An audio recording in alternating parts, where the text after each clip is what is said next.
Ration हमको मिल रहा है उसके बदले हम अपने बच्चों को भविष्य तक पर लगा दे, हम महिलाएं अपनी इज्जत दांव पर लगा दे, हम युवाएं अपनी रोजगार दांव पर लगा दे। हम भिखारी नहीं है, जनता के पैसे से सरकार चल रही है, ना कि सरकार के पैसे से जनता चल रही है। मैं बात करती हूँ सिर्फ गरीब के भोजन की, जो सिर्फ नमक रोटी और तेल लगाकर खाता था और प्याज के साथ खाता था। अगर वो खाना चाहे तो उसको उसके लिए भी आप 500 रुपए 400 रुपए एकत्रित करना पड़ेगा। मोदी जी जिस प्रकार से लगातार झूठ पर झूठ, झूठ पर झूठ, झूठ पर झूठ जो परोसने का कार्य कर रहे हैं देश की जनता को, अब देश की जनता भी जान चुकी है कि ये सिर्फ फेकू नाम है। और जिस प्रकार से ये मोदी जी की तानाशाही है वो कहीं न कहीं खत्म होगी।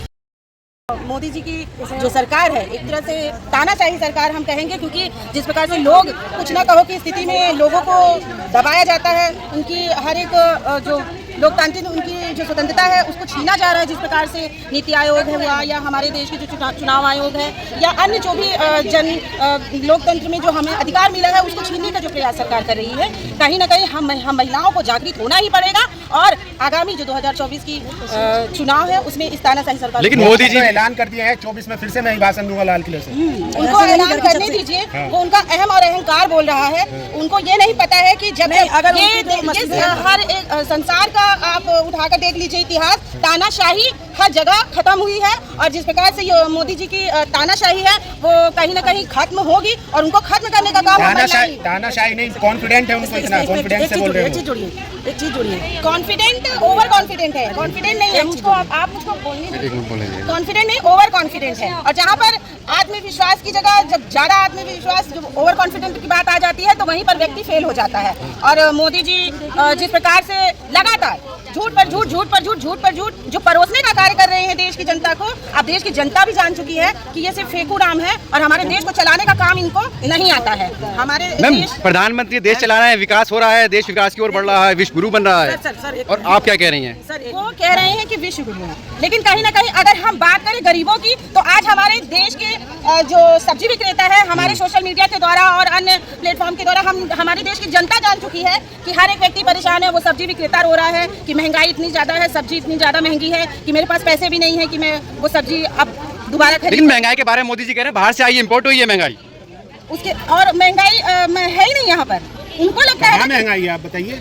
आज अगर हम 1 किलो प्याज, 1 किलो अदरक, 1 किलो प्याज, लहसुन, अदरक, टमाटर खरीदेंगे तो हमें 1000 रुपया 1100 रुपया पे करना पड़ेगा। ये महंगाई नहीं है। गरीब, मैं बात करती हूँ सिर्फ गरीब के भोजन की, जो सिर्फ नमक रोटी और तेल लगाकर खाता था और प्याज के साथ खाता था। अगर वो खाना चाहे तो उसको उसके लिए भी आप 500 रुपए 400 रुपए एकत्रित करना पड़ेगा, तब वो आटे की रोटी प्याज और नमक। मोदी जी राशन तो दे ही रहे हैं ना, 5-5 किलो तो राशन दे ही रहे हैं। 5 किलो राशन दे रहे हैं। मैं पूछना चाहती हूँ कि 5 किलो राशन में आपके घर में हो जाता है, क्यों नहीं हो रहा? परिवार होता है तो 5 किलो राशन एक महीना चल जाएगा और चाहिए। 5 किलो राशन में क्या आदमी जिंदगी बिता देगा? मैं ये एक बात कहना चाहती हूँ कि वो 5 किलो राशन उन्होंने मुझको दे दिया।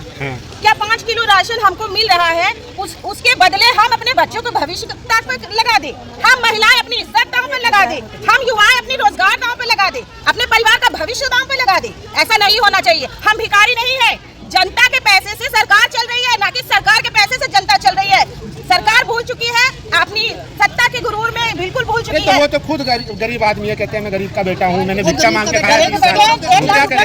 ये ऐसे गरीब हैं, ये जो ऐसे लोग होते हैं जो कहते हैं कि मैं खुद गरीब हूँ, उन लोगों को दिलासा दे रहे हैं, उन्हीं गरीब को दिलासा दे रहे हैं कि मैं गरीब हूँ और आप लोग भी गरीब रहिए।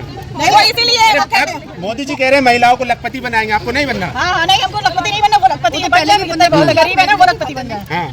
मोदी जी गरीब है, वही लखपति बन रहा है। देश के लिए उन्होंने सब कुछ छोड़ दिया, त्याग दिया सब कुछ। मैम क्या कह रही हैं? क्या छोड़ दिया उन्होंने देश के लिए? घर परिवार छोड़ दिया, तपस्या करिए। उन्हें बोला एक मिनट, देश को लूट के खाने की, अगर देश को लूट के खाने की, देश के लिए समर्पित है वो देश के लिए समर्पित नहीं, समर्पित है। हम देश को बेच के खा रहे हैं और अगर हम बात करें कि जब हम गुलाम थे और गुलामी के बाद अगर सरकार बनी तो कांग्रेस पार्टी की सरकार बनी, 60-65 साल कांग्रेस पार्टी सत्ता में रही और जहां इस देश में सुई तक नहीं बनती थी, उन्होंने जिस प्रकार से कंपनियां, कारखाने और हवाई जहाज बनाने, IIT ये सब निर्माण करवाए, वो हमारी कांग्रेस पार्टी की ही रही। और आज ये मोदी जी भी तो बनवा रहे हैं, दरभंगा आप जाइए दरभंगा पर रिपोर्टिंग कीजिए, आप रिपोर्टर हैं, आप जाइए वहाँ पर और ग्राउंड में आप अगर करेंगे तो आपको वहाँ की सच्चाई पता चलेगी। कोई एम्स नहीं बना है, वहाँ की जनता खुद कह रही है कि कोई एम्स नहीं, शायद बन रहा होगा, हवाई बात है और हवाई झूठ बोल रहे हैं। जब प्रधानमंत्री बने उन्होंने बोला जब लॉकडाउन लगा था उससे उन्होंने क्या बोला था कि उससे जब नोटबंदी था उन्होंने बोला कि 1.5 लाख रुपया आ जाएगा, 3 लाख रुपया आ जाएगा। आपके रिकॉर्ड में क्या 15 लाख, लेकिन आज आप अकेले लेंगे तो कह रही है आपके नेता पे जो है अपमान करने का आरोप लगाया महिलाओं का, संसद में उन्होंने किस कर दी। देखिए, मैं बात ये कहना चाहती हूँ कि स्मृति ईरानी जी हैं कौन?